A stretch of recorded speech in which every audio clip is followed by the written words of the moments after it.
June 19th, Juneteenth, a celebration of freedom. But here's a truth you might not know. Slavery in America didn't end with Abraham Lincoln's Emancipation Proclamation in 1863. For over 2 years, hundreds of thousands of enslaved people remained in chains. Why? Because no one told them they were free. On June 19th, 1865, Union General Gordon Granger arrived in Galveston, Texas, with a message that would change history. All slaves are free. It was called General Order Number 3, and it marked the birth of Juneteenth. But let's be honest, it wasn't the beginning of freedom. It was a delayed notification. And that delay wasn't an accident. You see, Texas was geographically and politically isolated. The Civil War had technically ended. Slavery had legally been abolished. But in Texas, slave owners continued to operate as if nothing had changed. They withheld the truth, exploiting people who should have been free. They knew. They just didn't say anything. Think about that. You're working from sunrise to sunset, shackled in labor, unaware that your freedom had already been declared. No internet, no newspapers, no protection. Just silence. And silence was power. When the Union Army finally arrived and made the announcement, many enslaved people didn't celebrate immediately. Some didn't believe it. Others feared retaliation. And many had nowhere to go. No land, no savings, no rights. Freedom came without a foundation. And here's where the story gets darker. After Juneteenth, thousands of freedmen were forced into a system called sharecropping. It promised wages but delivered debt and dependency.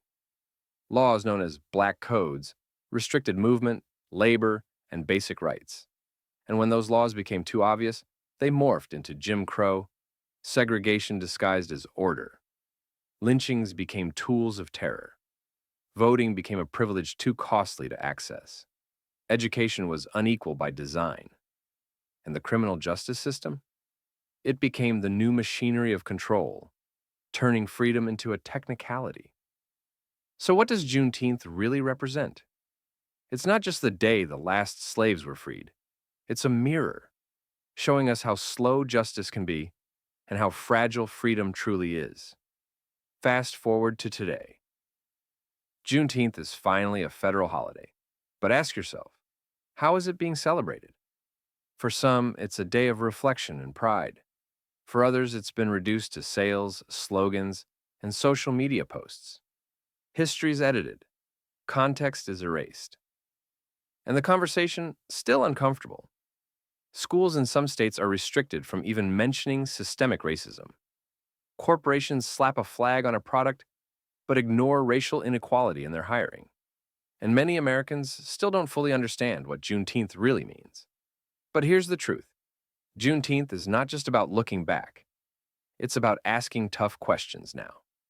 What does freedom mean without equality? What good is a celebration if the struggle continues? True freedom is not a one-time announcement. It's a daily effort, a constant fight for dignity, equity, and truth. So today, don't just post a quote. Don't just enjoy a barbecue. Learn the history. Share the truth. Challenge the silence. Because Juneteenth is not just a holiday. It's a responsibility. What does freedom mean to you?